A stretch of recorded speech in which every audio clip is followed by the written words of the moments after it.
En el Arcón de esta semana sobrevolamos algunos escenarios que han formado parte de los contenidos del programa durante toda la añada de 2017.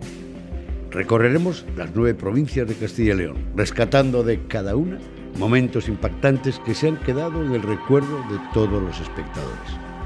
Ellos son los verdaderos protagonistas, paisanos y paisanas que nos han contado sus vivencias a lo largo de 50 programas, permitiéndonos compartir con todos vosotros más de 2.250 minutos de televisión.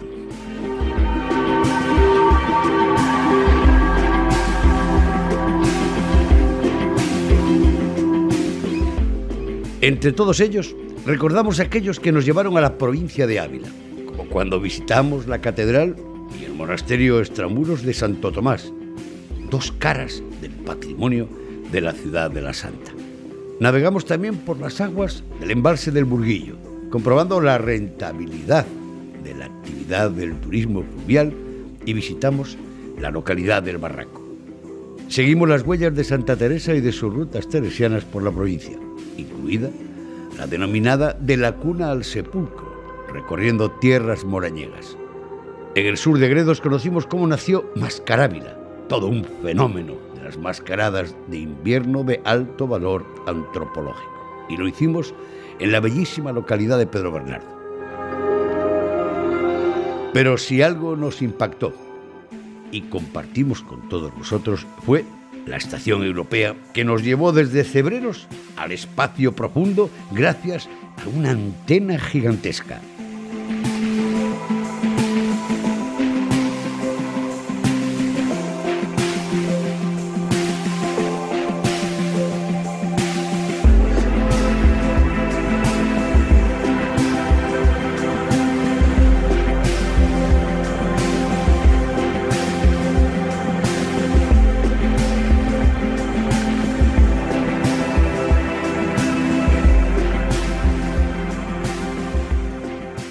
Lionel, ¿dónde estamos?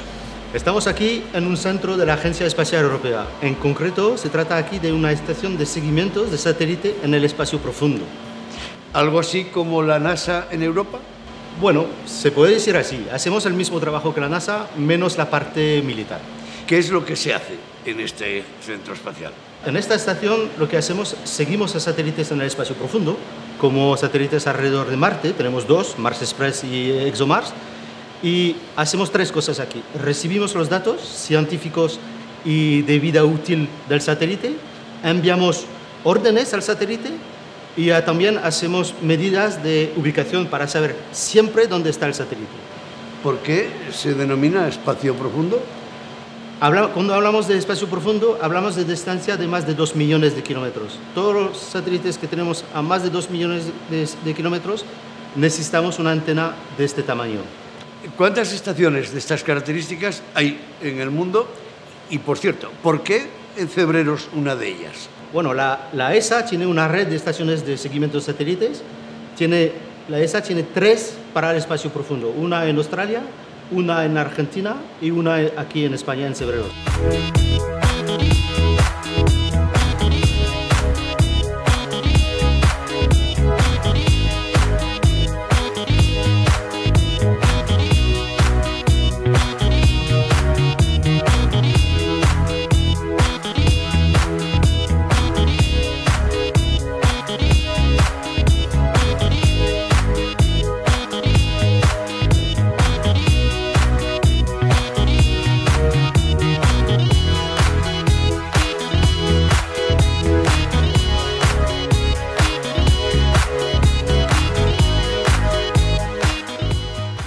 ¿Cómo funciona esta antena?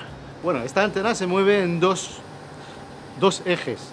Lo que llamamos la elevación, que se mueve de 0 a 90 grados, y se puede mover lo que llamamos azimut, de 0 a 540 grados, un giro y medio. Con eso podemos seguir un satélite desde el horizonte hasta el otro horizonte. Es lo que hacemos todos los días con todos los satélites que seguimos. ¿Cuál es el sistema por el que podemos ver a tantos millones de kilómetros de distancia? Al contrario de una antena de recepción de televisión que tenemos en casa, donde tenemos la antena en el tejado con un cable que baja hasta el salón con el receptor. Aquí no se puede, porque es demasiado complejo. Lo que se hace es usar un sistema de espejos. Entonces la señal se refleja en la parábola, como es una parábola se concentra, y después con una serie de espejos se baja la señal hasta los receptores, que sea de la banda X o la banda K o cualquier banda de frecuencia que usamos.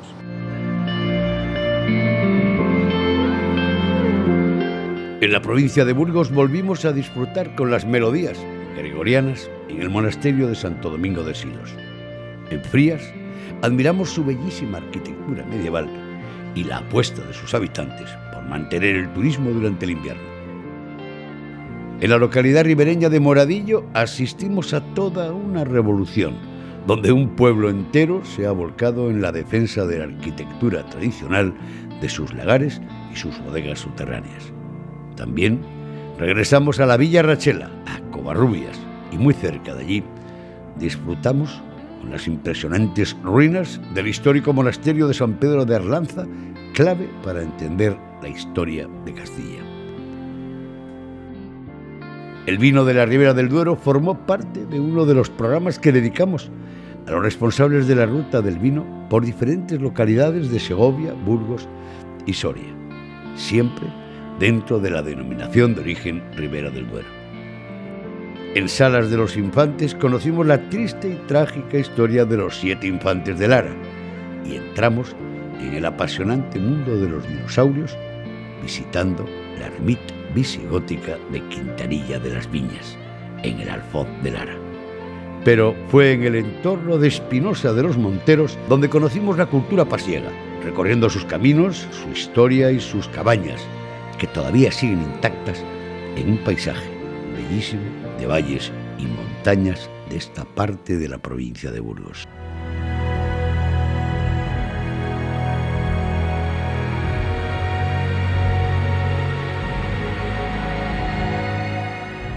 El Arcón asciende a las montañas en busca de los últimos pasiegos burgaleses. Disfrutaremos con uno de los paisajes más impresionantes que se puedan hoy contemplar en la geografía de Castilla y León. Recorreremos los caminos de los últimos pastores pasiegos. Conoceremos cómo eran sus casas, de las que se conservan más de 1 millar intactas, en los prados de los valles de los 4 ríos pasiegos burgaleses: Río Seco, Trueba, Lunada y La Sía. Una arquitectura de un enorme valor etnográfico que conserva sus techumbres de piedra y la distribución de una vivienda que se compartía con la familia, los enseres y los animales. Entraremos en la vida de estos ganaderos de la montaña, herederos de una cultura ancestral, la del pueblo pasiego, cargado de una gran personalidad y una cultura propia. Veremos que su escenario permanece casi intacto, con las cabañas, las vacas y los prados, los sotos de fresnos y el agua de sus manantiales y arroyos. Todo ello sigue vivo en el recuerdo de los habitantes de Espinosa de los Monteros.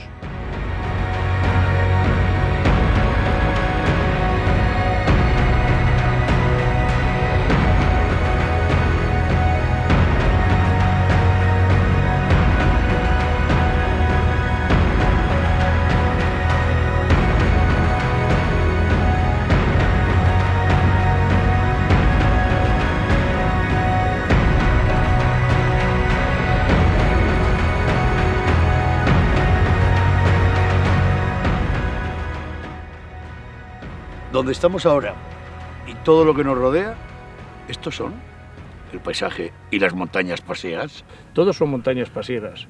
Desde los Tornos hasta el alto de la Matanela, aquí en esto hay una multitud de cabañas pasiegas. Espinosa de por sí tiene 4 ríos y los 4 ríos tienen unas 1.400 cabañas pasiegas. Los ríos son Lunada, Trueba, La Sía y Río Seco.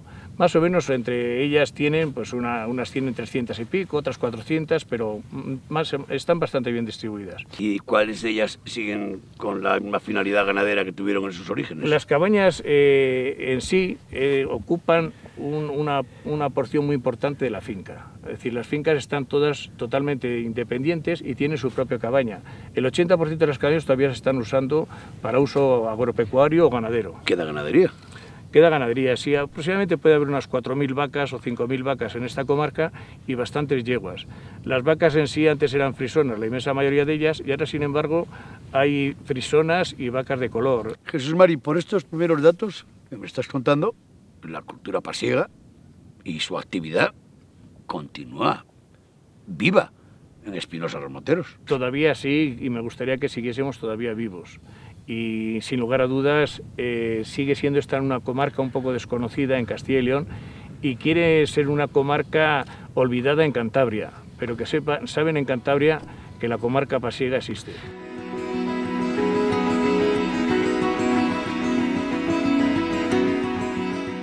En la provincia de León conocimos la única explotación ganadera con búfalos, cuyas carnes forman parte de la muestra de cecinas de la industria cárnica familiar.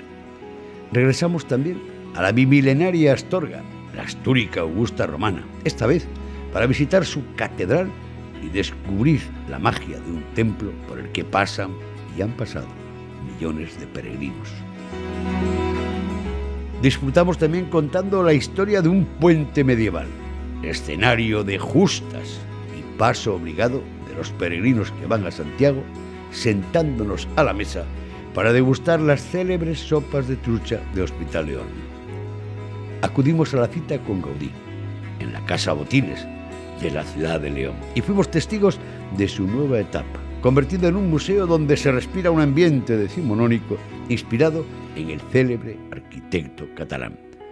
Pero la melodía más impactante la pusieron los campaneros de Villavante, que nos recordaron que no hace mucho tiempo, desde las torres y espadañas de las iglesias, las campanas y sus tañidos podían comunicarse con los habitantes de toda una comarca.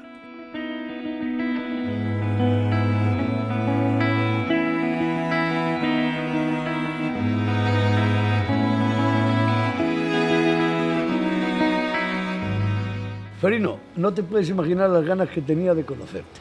Igualmente yo también tenía muchas ganas de conocerte personalmente. ¿Y sabes por qué? Pues no. Porque cuando tengo un campanero a mi lado, tengo la sensación de que los sonidos de mi niñez, de mi pueblo, de mi gente, siguen vivos. ¿Tú eres campanero? Yo sí. ¿Desde cuándo? Desde que tengo uso de razón, desde los 6, 7 años, que me dejaban subir a la torre, porque era un poco complicado antes, pero bueno, yo tenía algo de privilegio para subir porque en el pueblo donde nací era Celadilla y ya había algo de privilegios con los presidentes, los pedáneos, yo era hijo del presidente y bueno, pues teníamos un poco de permiso para ir a tocar a las horas, no a deshoras, a las horas. Nací a la orilla de la iglesia y a la orilla de la iglesia me crié y allí viví la juventud hasta que vine a parar a este bendito pueblo, Villavante. Y encima, al lado de la iglesia. Al lado de la iglesia también, sí señor. Ceferino, cuando te preguntan qué es un campanero, ¿qué les cuentas? Bueno, pues no sé, porque me parece que era un oficio, es igual que el de un músico. Solo que el del músico a lo mejor no se acaba nunca, este casi es parecido, siempre hay alguna cosa nueva que aprender. Y bueno, pues era el reclamo que había para llamar a todos los vecinos del pueblo, se tocaba para todo. Es cierto que hubo una época en la que, si no fuera por los campaneros, las gentes de los pueblos no se enteraban de lo que ocurría, y sobre todo cuando era algo importante. Sí.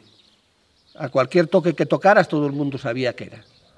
Bien podía ser, pues, por desgracia, difunto, o muerte de un niño, o que había mucho ganado, se echaban las vacas al pasto, a una hacendera que preparaba el presidente, a fiesta. Era el único medio de comunicación que había. Entre todos los toques, hay uno que me sigue sobrecogiendo, sobre todo porque ese toque de campana me traslada a un escenario muy cruel, cuando al labrador un nublado le había destrozado la cosecha y se venía el nublo encima y los campaneros avisabais a toda la población. Tente nube, tente tú, que más puede Dios que tú. Y luego después se hace un pequeño repique y se vuelve otra vez. Tente nube, tente tú, que más puede Dios que tú. Y otra vez a repicar y así pues hasta que... Y eso se hacía el día que el campanero estaba en la torre y estaba viendo un nublado tremendo, oscuro, que se caía, un pedrisco que venía encima de las... Efectivamente, sí. Y que, hombre, no porque tronara una vez se iba a tocar las campanas, pero ya cuando veías que la cosa venía fea, que ya empezaba a lo mejor a caer piedras, se subía y se tocaba ahí. Y además es que obedecían las nubes, se marchaban. Eso es lo bonito del caso, que mucha gente a lo mejor no lo cree. Pero se tocaban y a lo mejor seguía lloviendo, pero el campo no dañaba, no recibía daños de piedra ni de nada. Y por lo menos en este pueblo muy pocas veces se ha peleado que se hayan tocado las campanas.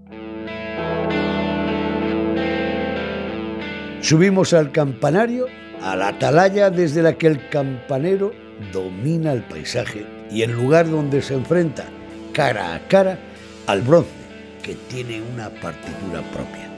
Allí nos espera Julián, que es el presidente de la Escuela de Campaneros.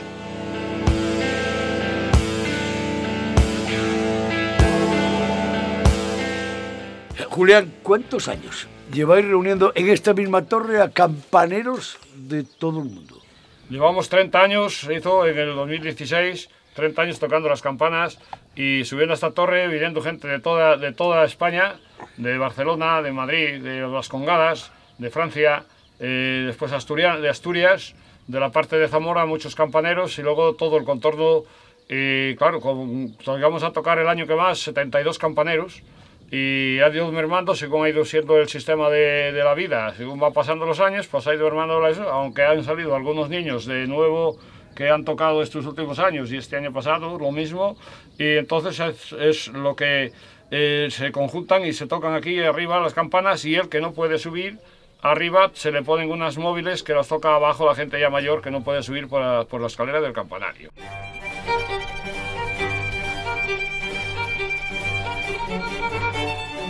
Otro de los contenidos, en este caso de la provincia de Palencia, nos llevó al corazón del Cerrato, a la pequeña localidad de Tabanera, donde conocimos un mundo de caracoles y mariposas y a un grupo de jóvenes defensores de la cultura tradicional que apuestan por vivir en el medio rural.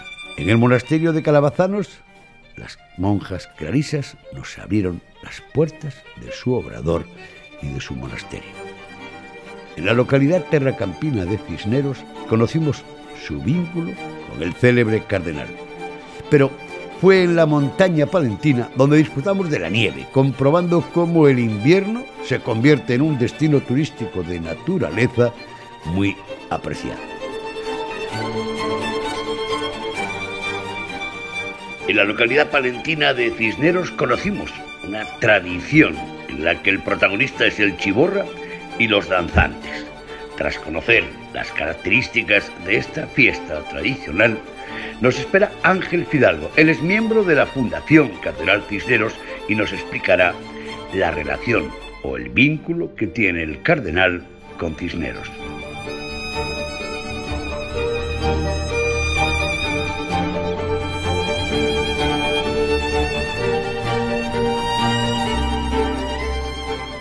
Ángel, ¿qué relación tiene este edificio y esta casa con el cardenal Cisneros? Pues sencillamente la relación es muy clara. Es la casa esta de los Bravos de Acuña. Los Bravos de Acuña son descendientes directos de la familia del cardenal Cisneros. Una genealogía perfectamente hecha, no por un biógrafo solo, sino por varios, coincidiendo todos en la misma dirección. O sea, familia directa del cardenal Cisneros. Hasta nos hace pensar que aquí pudo él hasta nacer. ¿Todo eso está documentado? Pues sí, podemos documentar la propiedad y la antigüedad de la casa por medio de escrituras que tengo. Y la relación con el cardenal Cisneros con unos documentos que aquí aparecieron en el año 2010, donde se dice claramente que el cardenal Cisneros fue natural de la villa de Cisneros. Estamos celebrando el 500 aniversario, pero están disipadas las dudas de Torrelaguna, Cisneros, el origen, la cuna del cardenal Cisneros. Creo que sí. Creo que sí, porque te voy a contar una anécdota de este mismo año.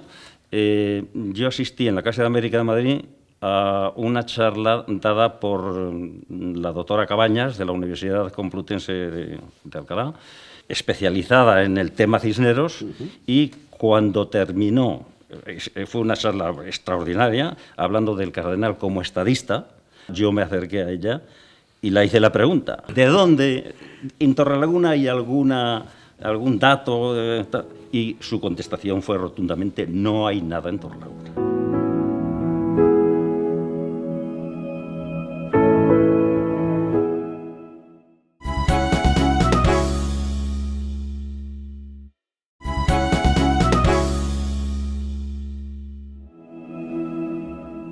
Visitamos Medinaceli y la Huella Romana, paseando alrededor del arco más célebre del patrimonio monumental soriano.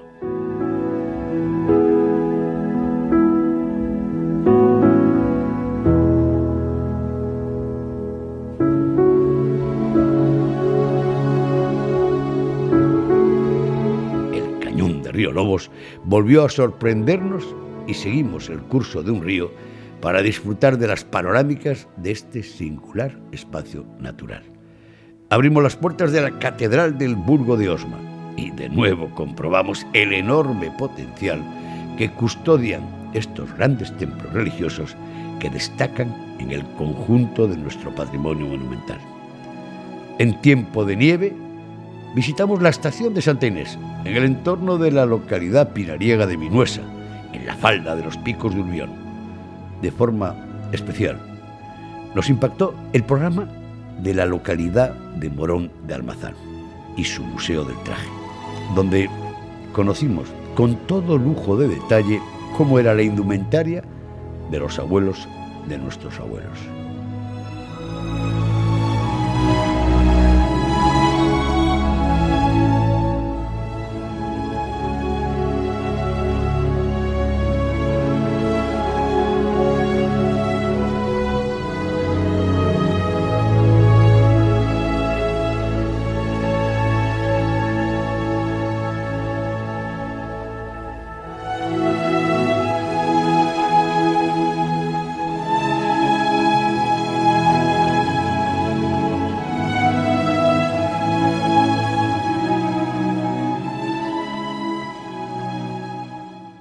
Yolanda, ¿de quién es el Museo del Traje?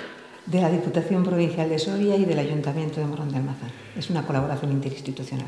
¿Y qué dicen los habitantes de Morón de Almazán de su museo? Bueno, al principio estaban muy sorprendidos que de repente a la Diputación se le ocurriese venir aquí y hacer una cosa de estas, pero ahora somos de la familia. Nos han aceptado en la familia, ya somos de Morón. Yolanda, tú eres licenciada en Historia del Arte y además responsable en la institución provincial del Departamento Cultural. Y teniendo en cuenta que el patrimonio cultural de Soria es desbordante, ¿cómo encaja la ropa, el vestido, los trajes que vistieron tus abuelos y los míos? Porque el patrimonio no es solamente las piedras, el patrimonio inmaterial es tan importante o más, porque las piedras más o menos se conservan por sí mismas, sin embargo el patrimonio inmaterial, cuando un anciano muere en una biblioteca. Es imprescindible coger este último tren de esa cultura de nuestros antepasados que hace que nosotros seamos como somos. Todas estas prendas que vemos en el museo hablan, cuentan cosas. La indumentaria es un lenguaje. Cada traje, cada prenda tiene un significado. Son unas palabras y ellas se componen y hacen una expresión. Nos cuentan quién lo lleva, por qué lo lleva, de dónde viene, qué relaciones tiene. Dado el carácter provincial, podemos ver en las distintas salas y en los contenidos del museo la presencia de, no sé, de la Ribera del Duero, de Tierras Altas, de la Raya o de las distintas zonas de Soria. Sí, este es el tercer montaje que nosotros hacemos en el museo porque los textiles son muy delicados de cara a la exposición, por lo tanto no podemos tener montajes muy dilatados en el tiempo. Nosotros empezamos contando un poco ese aspecto, cómo vestían en cada zona, de lo muy concreto, de lo muy diario. Ahora estamos más en una línea de ir viendo cada una de las prendas y cómo se componen para hacer ese traje. No obstante, arriba, en la planta superior, hay pastores, hay novios, hay gente danzantes, hay gente que lleva el ritual, hay piñorros, hay todo. Es decir, hay para mucho tiempo porque hay muchas cosas que ver.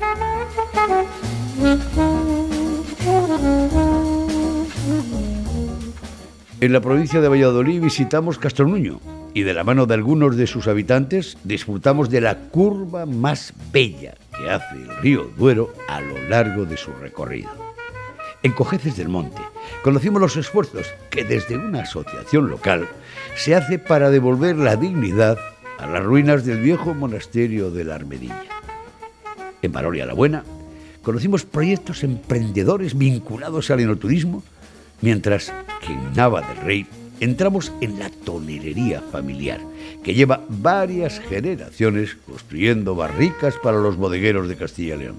Este año, el Arcón también siguió las huellas del poeta vallisoletano José Zorrilla y de Juan Martín Díez, el bravo guerrillero, el empecinado, visitando su pueblo natal. Pero fue el arte mozárabe el que más nos impactó este año, después de visitar los cenobios de San Cebrián de Mazote y volver a sorprendernos en el Osario de Bamba, otro ejemplo impresionante del mozárabe español.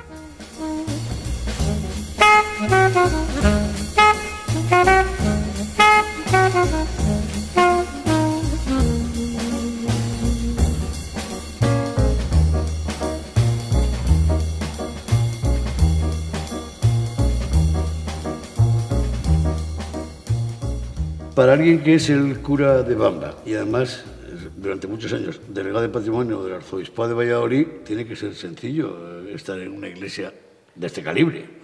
Bueno, más que sencillo, bonito, ¿eh? Y muy importante, porque dado que se trata de una iglesia mozárabe del siglo X y de los caballeros hospitalarios o la Orden de Malta ahora conocida, pues son dos etapas importantes en la historia de la humanidad y de España, que merece la pena el ponerse en su sitio.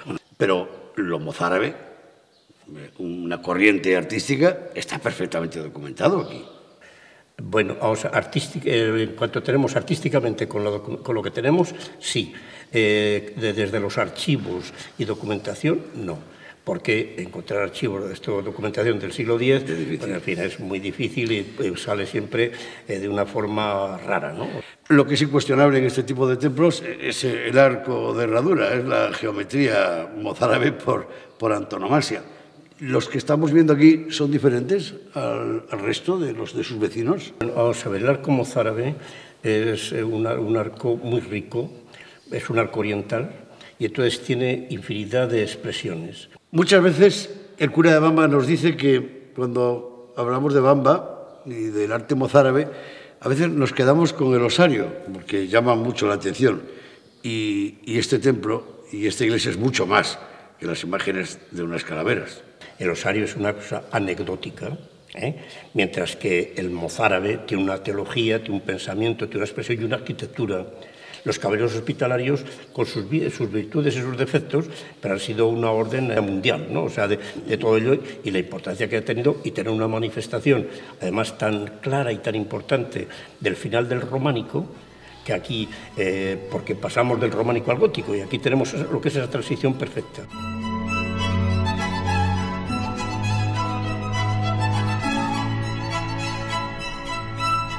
En la provincia de Segovia visitamos la localidad de Cuéllar, cuna indiscutible del mudéjar, que este año se ha convertido en el epicentro del turismo cultural con motivo de la exposición de las edades del hombre, donde 3 de sus iglesias mudéjares se convirtieron en sedes. La muestra volvió a ocupar un lugar destacado en el calendario cultural gracias a su valioso contenido. También conocimos un curioso caso de actividad en el medio rural. Toda una revolución de artesanos que han convertido a la localidad de Cabañas de Polendos en un referente de la innovación y del desarrollo rural.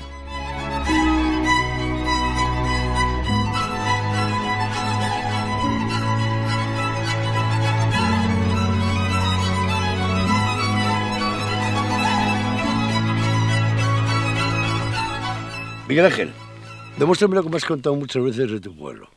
¿Por qué Cabañas de Polendos es un ejemplo de actividad empresarial, artesana, de creatividad y de artista?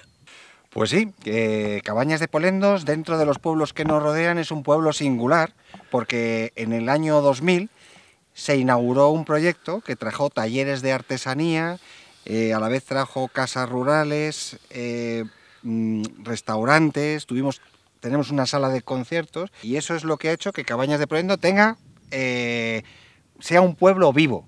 Pero ese artesano tan multidisciplinar trabaja aquí en Cabañas. Sí, la mayor parte de los artesanos tienen ubicados aquí el taller.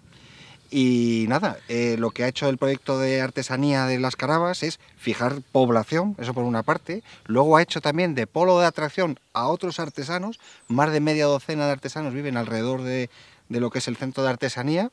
Y luego lo que ha hecho es un destino atractivo. ¿Y a qué se dedica cada uno? Sí, pues aquí tenemos plata, José, J. Tenemos madera, Fernando Llobet, tenemos grabado, tenemos vidrio, tenemos madera, tenemos variedad de oficios, cerámica, 3 talleres. Y todo eso lo podemos comprobar.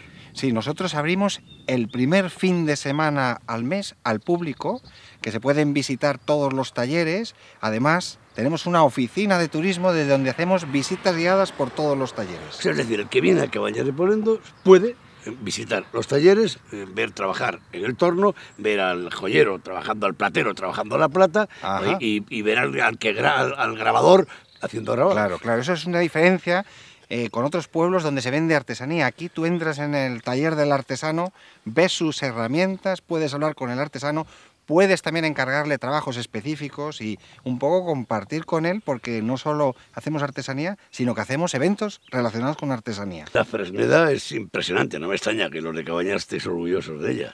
La Fresneda es uno de los tesoros de Cabañas de Polendos. Está catalogada como una de las más antiguas de Castilla y León y es uno de los orgullos del municipio. Recuerdo que el poeta vaquero Chinato me dijo un día en Puerto de Béjar que la vara de Fresno era la vara de la ley, porque era flexible y dura. Sí. Y no solo eso, sino es de las pocas maderas que prenden verdes. Voy a comprobar una parte de lo que me cuentas, pero también me has dicho que todavía hay sitio para que artesanos o pequeños empresarios vengan a sumarse al proyecto de Las Carabas. Sí, en este momento tenemos locales e invitamos a otros artesanos a que se sumen al proyecto de Las Carabas.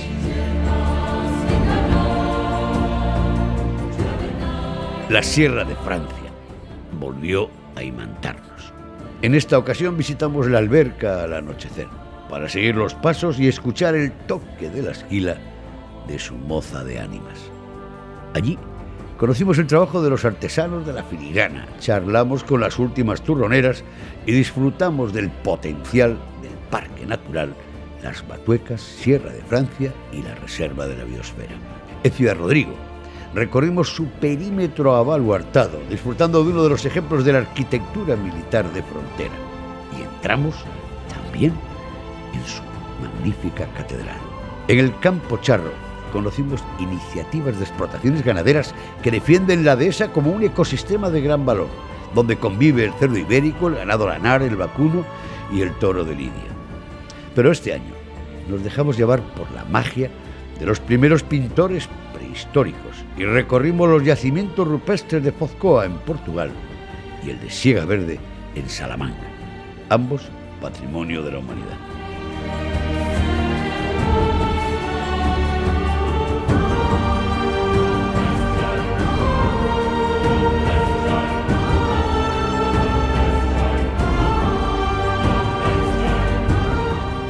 ¿En qué momento, en qué fecha empieza a conocerse el verdadero significado de las pinturas del río que llamaban y de los grabados prehistóricos que hoy conocemos? A partir del año 1988, cuando Manuel Santonja vino por esta zona, con la ayuda de un pastor descubrió un grabado de un caballo paleolítico. Como le recordó mucho a uno que se había descubierto previamente en otro yacimiento, en Domingo García, en Segovia, pues se avisó a equipos de investigación y a partir de ahí pues ya se produjo todo el gran descubrimiento de Siega Verde. Siega Verde nos enseña que esta ha sido una zona poblada durante miles de años y que tiene una historia enorme, que ha sido una zona siempre llena de recursos y que pues siempre las poblaciones han tenido lo que se ve una predilección por esta zona. El río Águeda ha sido consustancial el yacimiento. Exactamente, ha sido importantísimo. Fue quizá el motivo por el que tenemos aquí realmente los grabados. ¿Cuál es el relato de los grabados y describen el zoo de esta zona hace 20.000 años? Pues el zoo lo tenemos representado aquí en estas rocas. Estos grabados que hemos podido ver de équidos, de bóvidos, de cérvidos, cápridos, son los animales que realmente debían de estar por esta zona, porque se han representado con un grado de detallismo enorme. Quien los ha representado tiene que estar en contacto directo con ellos.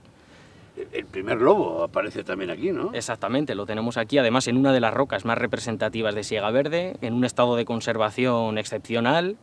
Teniendo en cuenta que estamos a la intemperie, solo las riadas han podido sumergir por un espacio de tiempo los grabados. ¿Algo más lo ha llegado? ¿El puente se cargó algún grabado? El puente, ¿no? exactamente, se construyó sobre algunos de los grabados. Claro, la construcción del puente data de finales del siglo XIX y principios del XX, o sea, una fecha muy anterior al descubrimiento oficial de los grabados. En aquella época, pues la importancia mayor era la construcción de un puente que uniese las dos márgenes del río que estropear un grabado que se creía que era pastoril, un grabado que era hecho por pastores.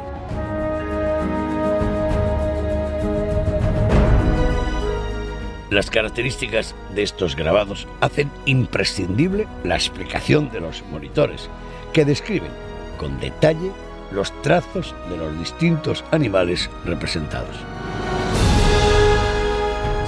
Mira, Javier, pues aquí tenemos una de las rocas más representativas del sitio de Siega Verde, es la roca 5 de la visita, y pues es la más representativa de todas porque tenemos representada la fauna más habitual de Siega Verde y además con un estado de conservación bastante bueno. La figura que más tenemos destacada en esta roca, el uro.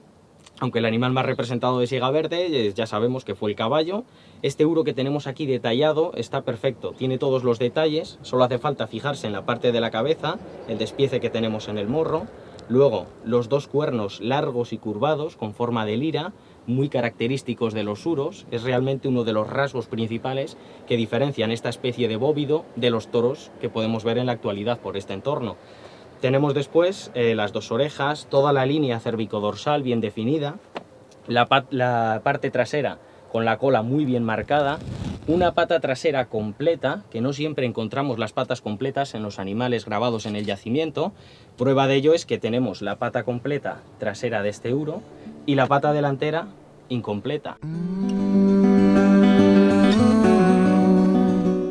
El Arcón pisó de nuevo la tierra de Sayán, suelo zamorano, para conocer una bonita historia, protagonizada por las ancas de rana y la iniciativa de un joven emprendedor en Carbellino de Sayán.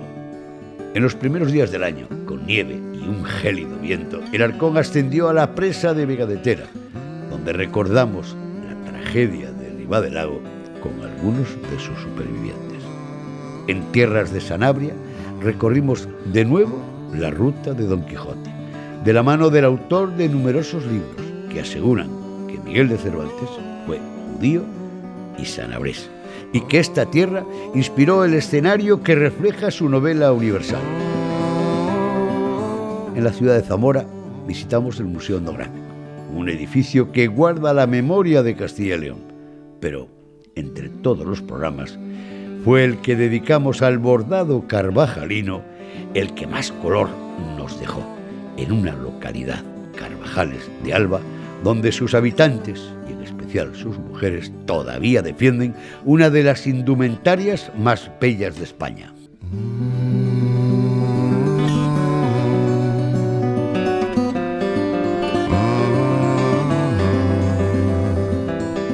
Vosotros sois dos jóvenes de Carvajales. En el pueblo hay muchos jóvenes como vosotros que piensan igual. Sí, toda la gente piensa lo mismo del traje de Carvajales. Todo el pueblo, porque además lo tiene muchísima gente en el pueblo, porque es una tradición de siempre y va pasando de familia en familia y lo tiene muchísima gente. Oye, lo del traje, ¿es verdad que todos los trajes son diferentes? Sí.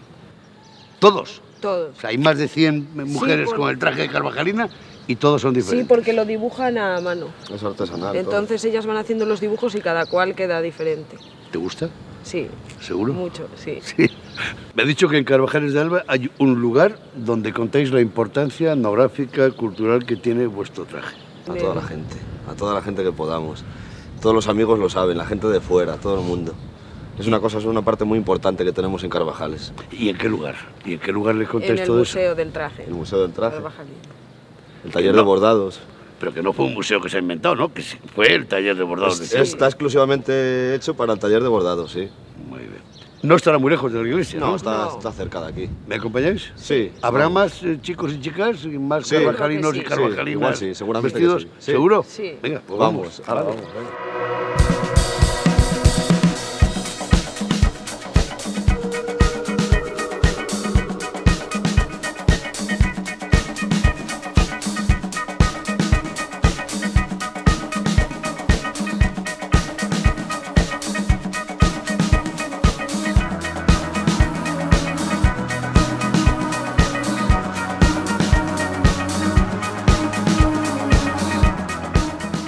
Rubén, ¿tú cuándo te vistes de carvajalino? Habitualmente el 8 de septiembre, pero también bailo en un grupo en Zamora que se llama Don Sancho y soy uno de sus integrantes. Y además vestido de carvajalino. Además vestido de carvajalino, para eso es mi pueblo. Carmen, ¿por qué tu traje es distinto al resto? Porque es artesanía, esto no hay un patrón, entonces se hace en función cada uno a su gusto, flores más pequeñas, más grandes, la combinación de colores, entonces no hay las puntadas más grandes, más pequeñitas, y eso es lo que hace que cada uno sea totalmente diferente. María, ¿cuántas veces te pones el traje al año? Bueno, pues por lo menos 3, en carnavales, en la Semana Cultural y el día de la fiesta, que son los días más importantes del año. Marisa, me han dicho alguna carvajalina que las mujeres, cuando os vestís con el traje, es como si llevarais el árbol genealógico encima. Sí, porque el que yo traigo puesto era de mi abuela, que fue con el que se casó. Y se lo han puesto mi abuela, se lo han puesto mis tías, mi madre, mi tía Manuela, mi tía Maisimina, mi madre que se llama Genoveva, ahora me lo pongo yo y se lo pone mi hija que se llama Lorena. Y va pasando de generación en generación. Contestadme de verdad, de corazón. ¿Qué sentís cuando ya estáis vestidas con el traje de carvajalinas? Mucha emoción. A mí es que me gusta mucho el baile, me bailan los pies cada vez que me visto. A mí me da alegría verme así tan colorida y como no te lo pones a diario, me gusta mucho vestirme. Mucho orgullo, el orgullo de ser carvajalina.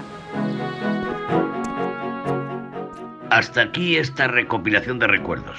Un programa que repasó algunas secuencias recogidas en diferentes lugares de la geografía regional. Todas ellas nos han demostrado la vitalidad cultural de unas gentes pegadas a su tierra, con las que hemos disfrutado todos. Con ellas despedimos juntos este año que se nos va y con todos vosotros recibimos la añada de 2018, que también nos ofrecerá historias únicas de este arcano inagotable que se llama Castilla y León.